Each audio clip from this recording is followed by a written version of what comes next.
Vamos a pasar hoy nuestro tiempo en el capítulo 15.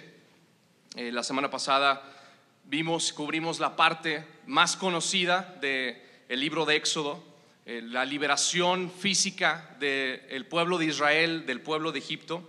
Y hoy vamos a ver la respuesta del pueblo a esta gran liberación, capítulo 15 del libro de Éxodo. Les pido me acompañen en sus Biblias o en la pantalla. Capítulo 15 dice: Entonces Moisés y los israelitas cantaron este cántico al Señor y dijeron: Canto al Señor porque ha triunfado gloriosamente. Al caballo y a su jinete ha arrojado al mar. Mi fortaleza y mi canción es el Señor, y ha sido para mí salvación. Este es mi Dios y lo glorificaré, el Dios de mi Padre, y lo ensalzaré. El Señor es fuerte guerrero, el Señor es su nombre. Los carros de Faraón y su ejército arrojó al mar, y los mejores de sus oficiales se ahogaron en el mar Rojo. Los abismos los cubren, descendieron a las profundidades como una piedra. Tu diestra, oh Señor, destroza al enemigo. En la grandeza de tu excelencia derribas a los que se levantan contra ti. Envías tu furor y los consumes como paja. Al soplo de tu aliento se amontonaron las aguas. Se juntaron las corrientes como en un montón. Se cuajaron los abismos en el corazón del mar. El enemigo dijo: perseguiré, alcanzaré, repartiré el despojo. Se cumplirá mi deseo contra ellos. Sacaré mi espada, los destruirá mi mano. Soplaste con tu viento, los cubrió el mar. Se hundieron como plomo en las aguas poderosas. ¿Quién como tú entre los dioses, oh Señor? ¿Quién como tú, majestuoso en santidad, temible en las alabanzas, haciendo maravillas? Extendiste tu diestra, los tragó la tierra. En tu misericordia has guiado al pueblo que has redimido. Con tu poder los has guiado a tu santa morada. Lo han oído los pueblos y tiemblan. El pavor se ha apoderado de los habitantes de Filistea. Entonces se turbaron los príncipes de Edom. Los valientes de Moab se sobrecogieron de temblor. Se acobardaron todos los habitantes de Canaán. Terror y espanto cae sobre ellos. Por la grandeza de tu brazo quedan inmóviles como piedra hasta que tu pueblo pasa, oh Señor, hasta que pasa el pueblo que tú has comprado. Tú los traerás y los plantarás en el monte de tu heredad, el lugar que has hecho para tu morada, oh Señor, el santuario, oh Señor, que tus manos han establecido. El Señor reinará para siempre. Porque los caballos de Faraón con sus carros y sus jinetes entraron en el mar, y el Señor hizo volver sobre ellos las aguas del mar. Pero los israelitas anduvieron por en medio del mar sobre tierra seca. Miriam, la profetisa, hermana de Aarón, tomó en su mano el pandero, y todas las mujeres salieron tras ella con panderos y danzas. Y Miriam les respondía: canten al Señor, porque ha triunfado gloriosamente. Al caballo y su jinete ha arrojado al mar. Moisés hizo partir a Israel del mar Rojo y salieron hacia el desierto de Shur. Anduvieron 3 días en el desierto y no encontraron agua. Cuando llegaron a Mara no pudieron beber las aguas de Mara porque eran amargas. Por tanto, al lugar le pusieron el nombre de Mara. El pueblo murmuró contra Moisés diciendo: ¿qué beberemos? Entonces Moisés clamó al Señor, y el Señor le mostró un árbol. Él lo echó en las aguas y las aguas se volvieron dulces. Y Dios les dio allí un estatuto y una ordenanza, y allí los puso a prueba. Y Dios les dijo: si escuchas atentamente la voz del Señor tu Dios y haces lo que es recto ante sus ojos, y escuchas sus mandamientos y guardas todos sus estatutos, no te enviaré ninguna de las enfermedades que envié sobre los egipcios, porque yo, el Señor, soy tu sanador. Entonces llegaron a Elim, donde había 12 fuentes de agua y 70 palmeras, y acamparon allí junto a las aguas. Vamos a orar.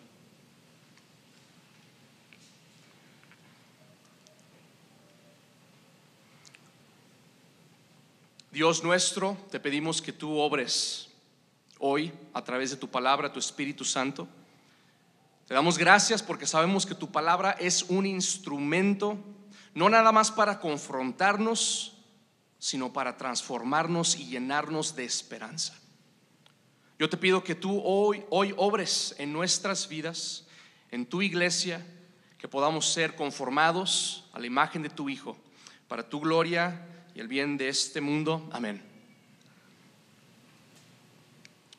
Como ya mencioné, la semana pasada cubrimos el pasaje, el tema en donde Dios libera a Israel de Egipto, y vimos cómo en medio de esa liberación Egipto fue arrasado por las aguas, fue destruido por las aguas. Y quiero recordar el último versículo del pasaje del capítulo 14, que dice lo siguiente. Dice: cuando Israel vio el gran poder que el Señor había usado contra los egipcios, el pueblo temió al Señor y creyeron en el Señor y en Moisés, su siervo. Es decir, ese es el contexto en el que se encuentra Israel después de presenciar lo que Dios hizo, después de experimentar la liberación cruzando el mar. Israel está conociendo más y más a su Dios, y entre más lo conoce, más le teme, y al mismo tiempo entiende que en el Señor debe estar puesta su confianza como pueblo de Dios. Como dice el versículo 31 del capítulo 14 que acabo de leer, creyeron en el Señor. Y hoy nuestro texto comienza con una manifestación de este temor y de esta confianza en el Señor por parte del pueblo de Israel. Una manifestación en forma de un canto que se enfoca principalmente en proclamar lo que el Señor es y lo que el Señor ha hecho hacia sus enemigos, narrando el increíble evento que acaba de acontecer en el Mar Rojo.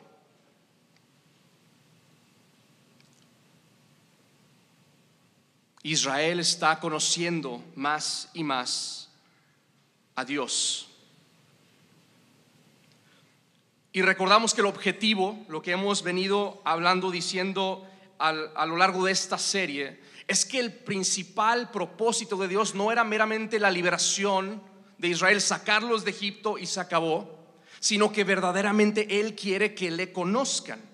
Y eso es precisamente lo que vemos en este canto, que están conociendo al Señor. Esto queda claro cuando analizamos este canto.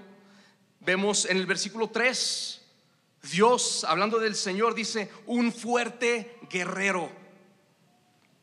El poder del Señor es obvio para el pueblo de Israel porque lo acaban de presenciar.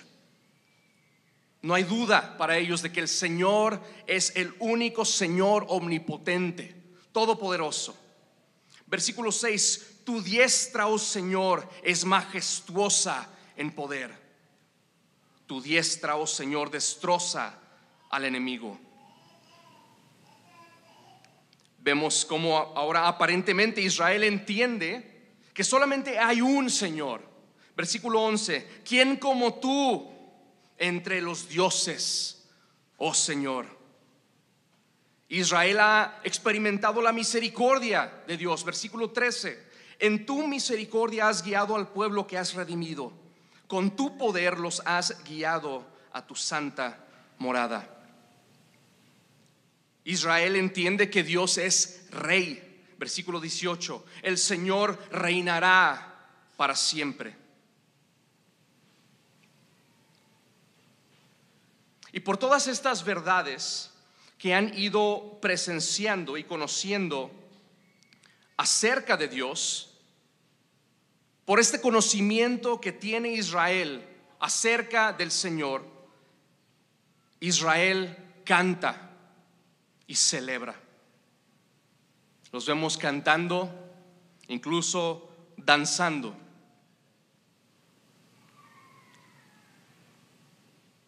La historia del Éxodo, esta historia es nuestra historia también. En nuestra lectura de hoy del Nuevo Testamento, vimos cómo Pablo conecta todos los sucesos del pueblo de Israel y los aplica directamente a la iglesia, a nosotros.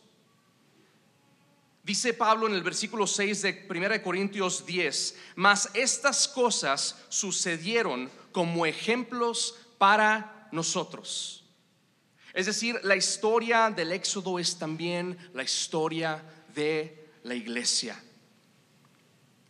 Y la semana pasada escuchamos sobre este gran juicio que vino sobre Egipto y cómo este juicio cayó sobre Egipto, pero al mismo tiempo Israel fue liberado de este juicio. Es una imagen clara, explícita de cómo Dios libra a su pueblo, a la iglesia, del juicio que nosotros también merecemos. Eso es lo que representa esta imagen del mar. Es el juicio de Dios sobre sus enemigos, y el pueblo de Dios escapa en tierra seca ese juicio.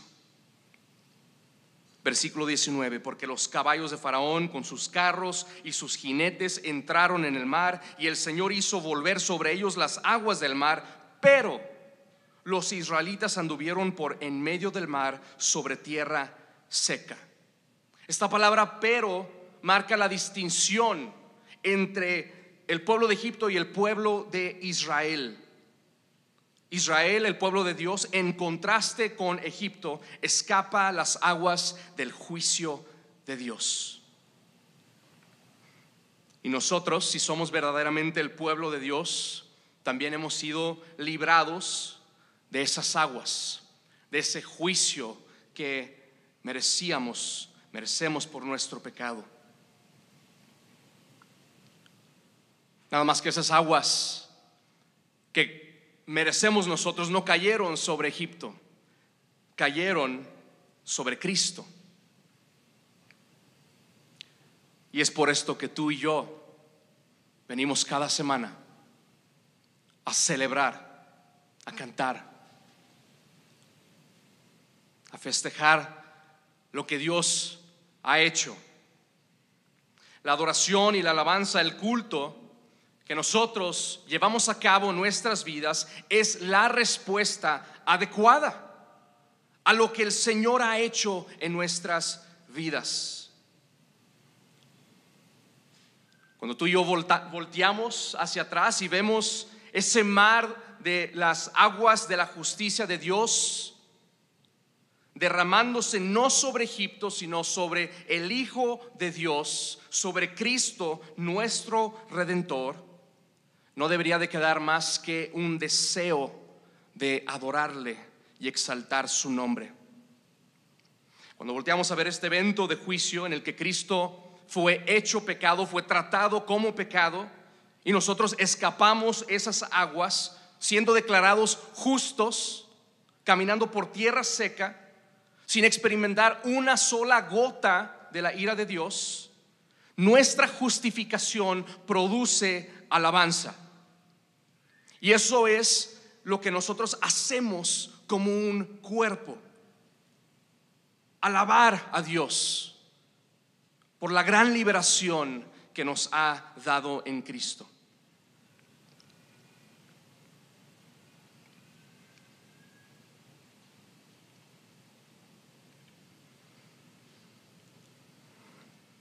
Ahora es importante notar que esto lo hacemos de manera corporal.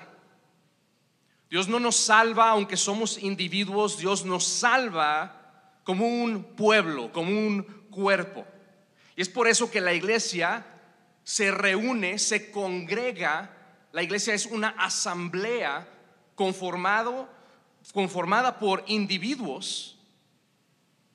Pero la iglesia no se puede llevar a cabo de manera individual. Es decir, tú no eres la iglesia, yo no soy la iglesia. Tú eres un miembro del cuerpo, pero no eres el cuerpo. Yo soy un miembro del cuerpo, pero no soy el cuerpo. Es únicamente en la unidad que se ve en el cuerpo, conformado por miembros, que podamos apropiadamente entender la iglesia, que somos un cuerpo, un pueblo. Y por eso la importancia de adorar como cuerpo, de ser parte de la iglesia. No existe la iglesia virtual.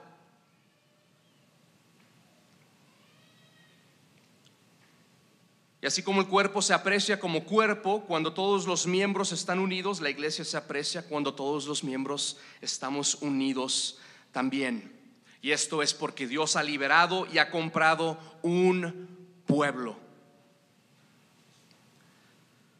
Ahora, nuestro texto vemos que comienza, y de hecho la mayor parte del texto está lleno de gozo, de alegría, y nos recuerda del gozo que debemos de tener como pueblo de Dios al haber experimentado la liberación de la ira de Dios, del juicio de Dios. Pero a partir del versículo 22 comenzamos a ver una desviación por parte del pueblo de Dios. Un pueblo que después de 3 días en el desierto se enfrenta a un problema, que es que no tienen agua. Dice el versículo 23, llega a un lugar llamado Mara, un lugar en donde por fin encuentran agua. Y ellos vienen felices, contentos, gozosos, adorando, alabando. Y cuando por fin encuentran agua, se enfrentan con la problemática de que las aguas son amargas. Y aquí comienza la desviación del gozo y del agradecimiento del pueblo hacia la queja y la murmuración. Versículo 24, el pueblo murmuró contra Moisés diciendo: ¿qué beberemos? Si prestamos atención, el texto no dice que las aguas sean venenosas, no dice que sean mortales, dice que son amargas. Y el pueblo aparentemente no les gustan las aguas amargas, por lo que parece que se sienten en su derecho de murmurar contra Moisés y de manera indirecta murmurar contra Dios. Israel quiere agua dulce. Y nosotros vemos este texto y preguntamos: ¿cómo es posible que Dios, después de lo que Él hizo por ellos, ahora está puesto por debajo de Israel, ha sido puesto por debajo de Israel? Israel está demandando a Dios agua dulce. ¿Qué beberemos? Vemos aquí un corazón malagradecido y exponen nuestra falsa ideología de que Dios existe para nosotros y que encuentra su propósito nada más en mí, en satisfacerme a mí. Esto es claro cuando nos sorprendemos de que Dios, el Dios de nuestra liberación, nos ha puesto en alguna situación amarga. Vemos las aguas y decimos: no, señor mesero, yo no pedí agua de toronja, tráeme agua de horchata. Reducimos a Dios como si fuera un mesero que está para atender todos nuestros pedidos, todo lo que nosotros quisiéramos para que nosotros estemos a gusto.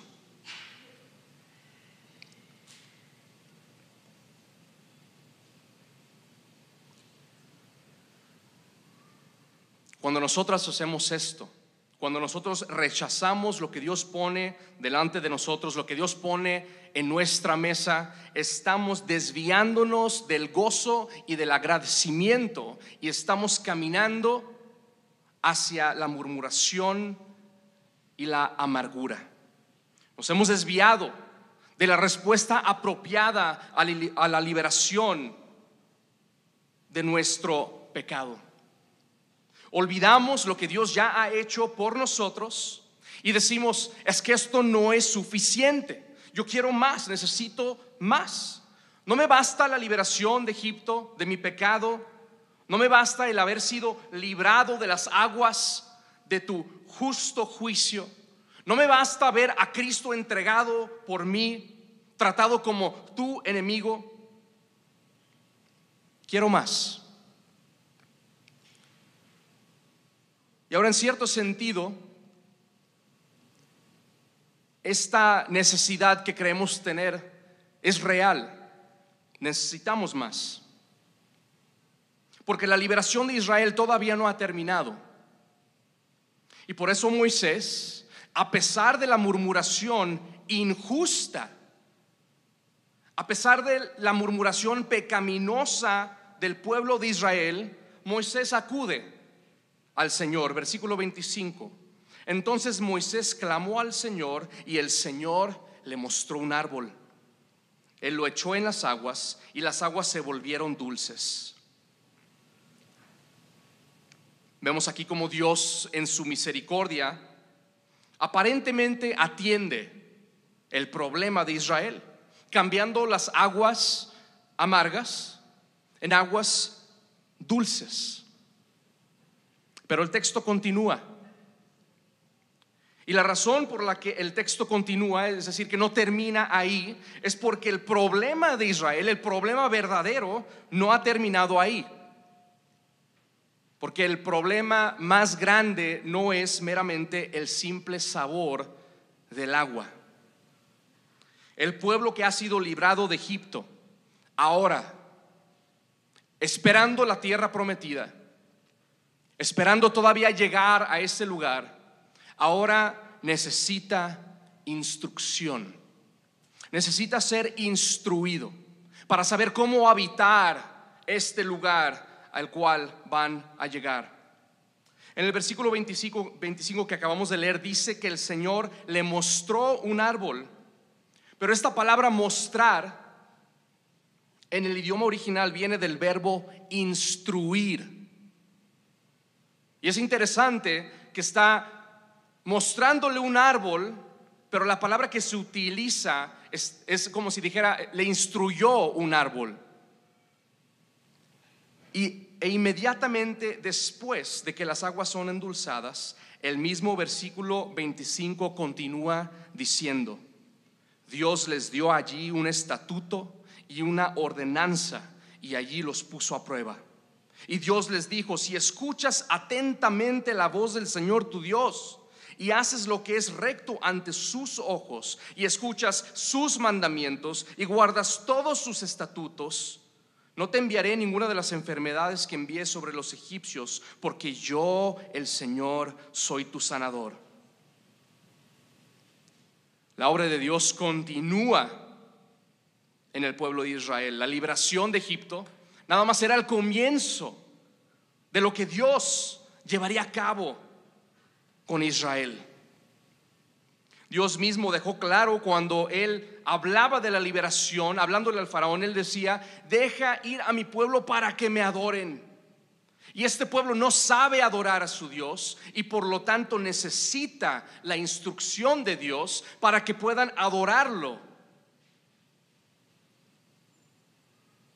El pueblo de Israel necesita aprender a vivir como el pueblo de Dios. Y eso es lo que nosotros como iglesia hoy en día, como el pueblo de Dios, también necesitamos. Necesitamos entender que la obra de Dios en nuestras vidas no terminó con la gran liberación del juicio de Dios en Cristo, es decir, en nuestra justificación. La vida cristiana no termina allí, sino que la justificación es el comienzo de la vida cristiana. Es decir, Dios nos justifica, nos libera, nos compra, nos redime. Pero la historia continúa. Dios nos adopta como su pueblo. Y por lo mismo, como nuestro Señor, como nuestro nuevo Rey, Él comienza a instruirnos. Y comenzamos a disfrutar de la ciudadanía del reino de Dios. Y aunque empezamos como ciudadanos nuevos, llegando a un pueblo nuevo, ajenos a la mentalidad de nuestro Rey, ajenos a cómo nos deberíamos de conducir, es decir, somos totalmente ignorantes a lo que el Señor quiere de su reino. Por eso dependemos de los estatutos de nuestro Padre, de sus mandatos, de su ley, de su palabra. Dios, nuestro Rey, nuestro Señor, no solamente ha determinado lo necesario para justificarnos.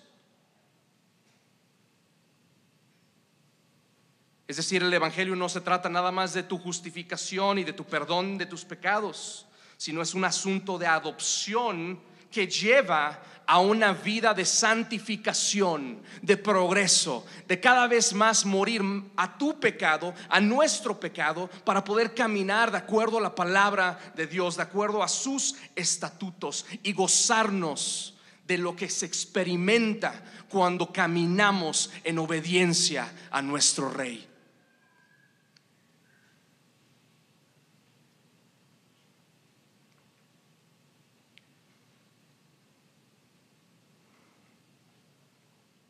Y no cabe duda que nuestro Señor es bueno. Dios es bueno. Y precisamente es a través de la instrucción de Dios, a través de su palabra, a través de sus mandatos, que nos prepara Él mismo a disfrutar aguas dulces. Vemos en el último versículo de nuestro texto hoy.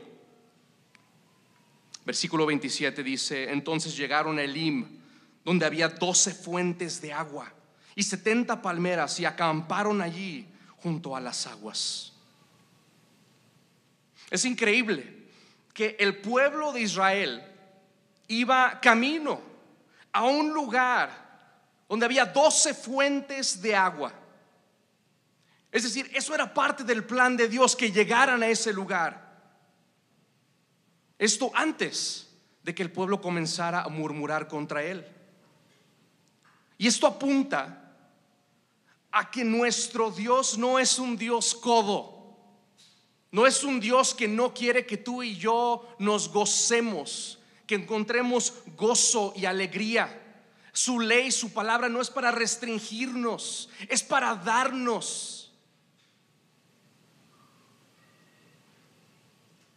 Romanos 8 dice: el que no escatimó ni a su propio Hijo, ¿cómo no nos habrá de entregarnos juntamente con Él todas las cosas? El bienestar del pueblo sí está en los planes de Dios, y las aguas dulces vendrán en su debido momento, en su debido tiempo.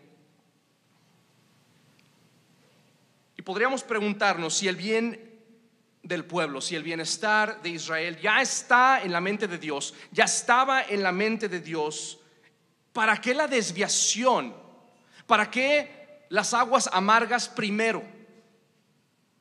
¿Por qué no llevó a Israel directamente a las aguas dulces?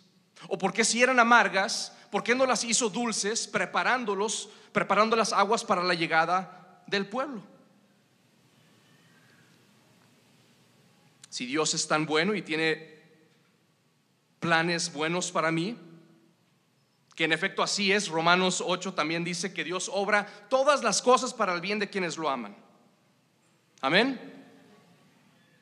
Pero si esto es verdad, que Dios tiene planes buenos para nosotros, ¿por qué nos permite pasar? ¿Por qué nos lleva a esos momentos amargos? Y no solo porque lo permite, porque Dios no es pasivo en esto. Dios es 100% activo en todas las cosas que suceden. Él está en control de todas las cosas.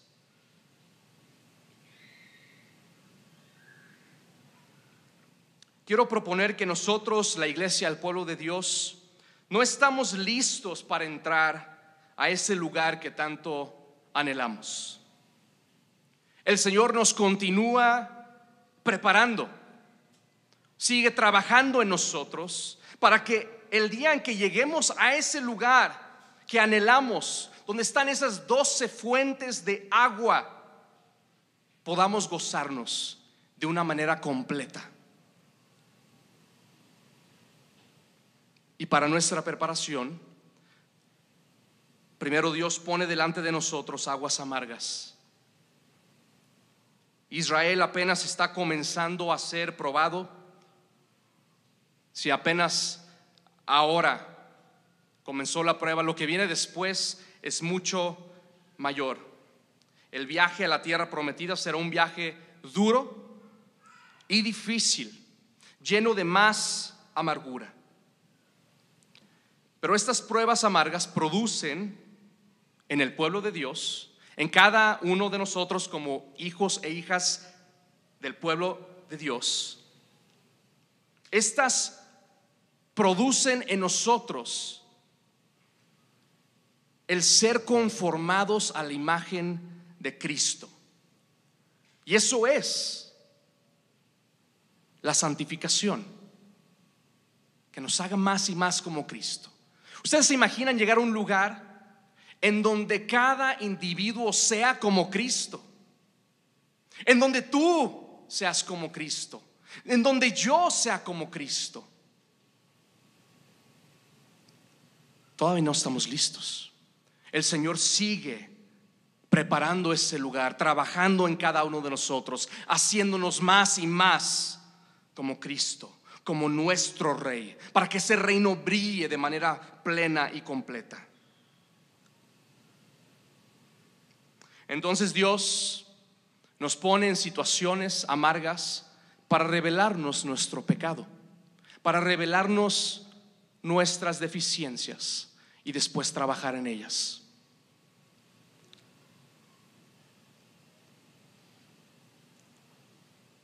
Cuando Dios hace esto en su pueblo, queda claro quién es el Rey.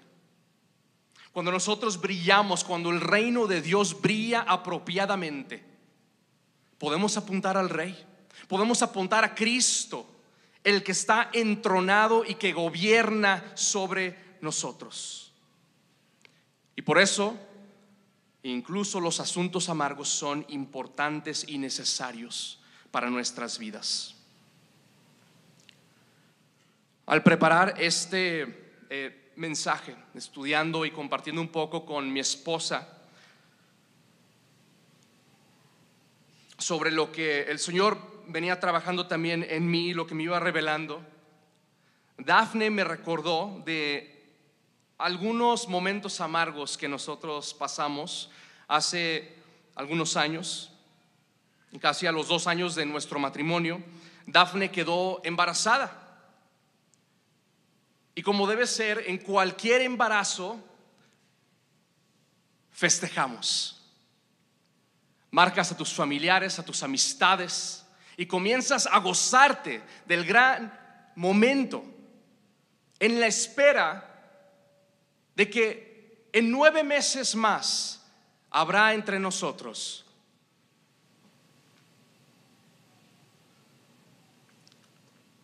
un bebé.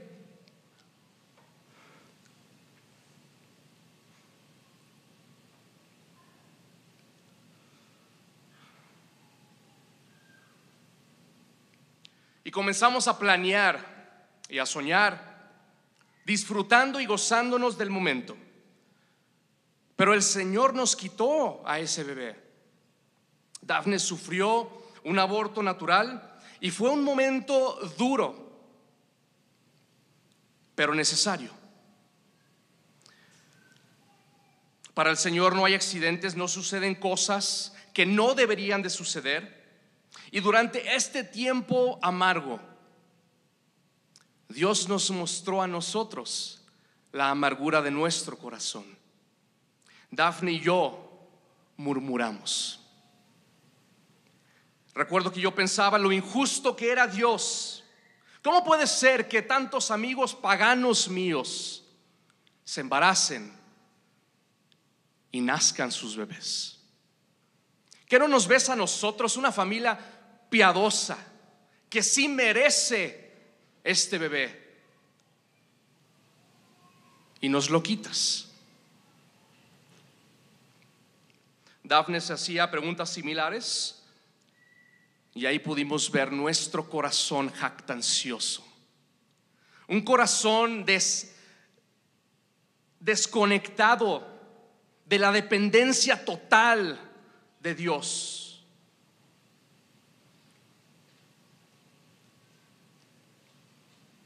Y es así, es fácil simplemente asumir que las cosas van a salir como nosotros creemos en su momento, como si supiéramos lo que vendría el día de mañana.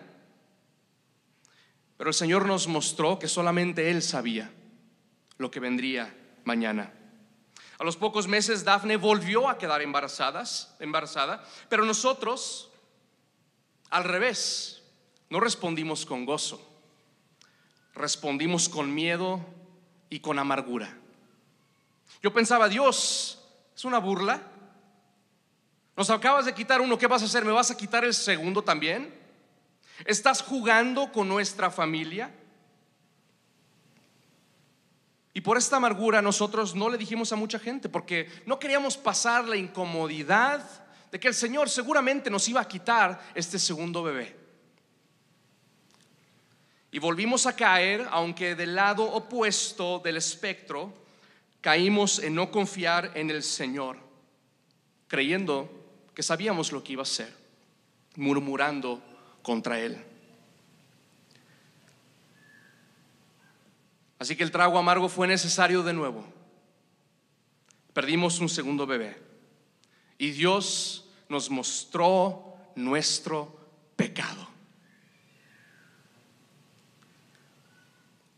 Y a estas alturas nos comenzamos a preguntar, bueno, ¿y si esto pasa de por vida? Tal vez Dios no quiera que tengamos hijos. Y Dafne y yo, reconociendo nuestro pecado por la gracia de Dios nada más, comenzamos a hacer paz con la idea de que tal vez nunca podríamos crecer más nuestra familia. Meses después, embarazada de nuevo, y nos sentamos a platicar, ¿qué hacemos? ¿Le decimos a la gente o no? ¿Nos esperamos a que la cosa esté más segura? Porque no sabíamos el plan de Dios para nuestra familia, pero entendimos bajo la instrucción de Dios que lo único que sabíamos en ese momento era que Dafne estaba embarazada. Eso era lo que el Señor había puesto delante de nosotros, y eso ameritaba gozo y gratitud. Y comenzamos a celebrar con corazones humillados, sabiendo que en cada cita con la ginecóloga dependíamos de la gracia de Dios para que ese bebé llegara a término. Rogando, no asumiendo ya, y aceptando que el Señor era rey sobre ese bebé. Y como bien saben, hoy Dante está entre nosotros por la gracia de Dios. Y ahora somos una familia de 6, después gemelos, y mi primer hijo incluido ahí. Dios nos permitió y ha permitido disfrutar del agua dulce. Y es un sabor que se disfrutó de una manera muy distinta en luz del agua amarga que el Señor nos dio a probar primero. Esos tragos amargos que el Señor pone delante de nosotros nos están preparando, no solamente para un cambio de sabor, sino para un cambio de corazón. Los tragos amargos y difíciles tal vez sean desagradables a nuestro paladar, pero Dios convierte las aguas amargas en aguas dulces. ¿Y cómo podemos estar seguros de que en efecto así será en nuestras vidas? Es buena pregunta. Quisiera que recordemos que hubo un momento en la historia de nuestra liberación en donde a Cristo Jesús también le fue puesto sobre su mesa un trago amargo, una copa amarga, una copa llena de aguas amargas, las aguas de la ira de Dios que serían derramadas sobre él. Y Cristo la tomó. Y si en luz del trago amargo de Cristo, si en luz de ese evento, el evento más amargo, nosotros podemos gozarnos de la mayor bendición posible, ¿cómo entonces Dios no hará bien en las aguas amargas de nuestras vidas? Y es en luz del trago amargo de Cristo que tú y yo, como discípulos de Él, recibimos las palabras de nuestro Señor que dicen: la copa que yo bebo, beberán, y serán bautizados con el bautismo con que yo soy bautizado. Cristo nos promete beber la copa de aguas amargas y un bautismo de aguas turbulentas, pero tenemos por garantía que toda amargura nos está preparando para la dulzura que nos espera más adelante. En esta vida, tal vez no, no sabemos, pero como iglesia, como el pueblo de Dios, somos llamados a aprender bajo su instrucción, bajo su palabra, bajo sus promesas, conformándonos a la palabra de nuestro Señor, aprendiendo a descansar en Él, dejando atrás la murmuración, la ingratitud, la queja, y gozándonos de lo que Él ha hecho por nosotros. Y un día vamos a llegar a ese lugar donde están las 12 fuentes de agua dulce.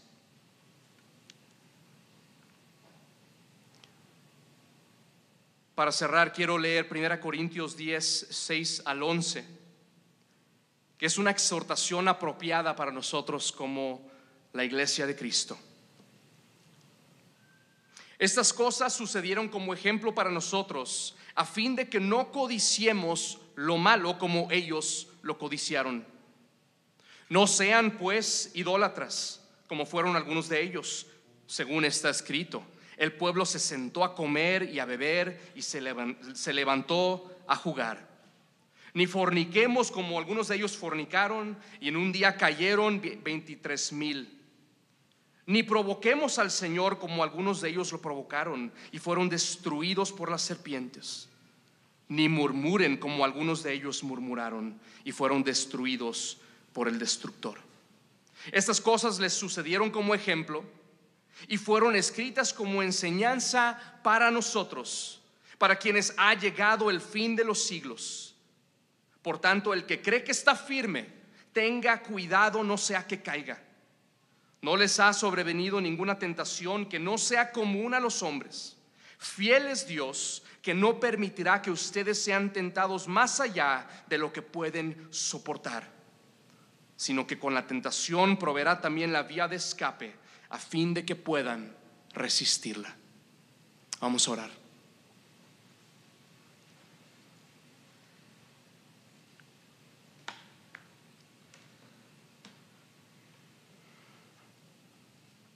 Dios, gracias por ser tan bueno hacia nosotros, tu pueblo. Gracias por liberarnos de la esclavitud de nuestro pecado. Y gracias porque tú continúas trabajando y obrando en medio de nosotros, de manera que todo obra para nuestro bien, para nuestro deleite.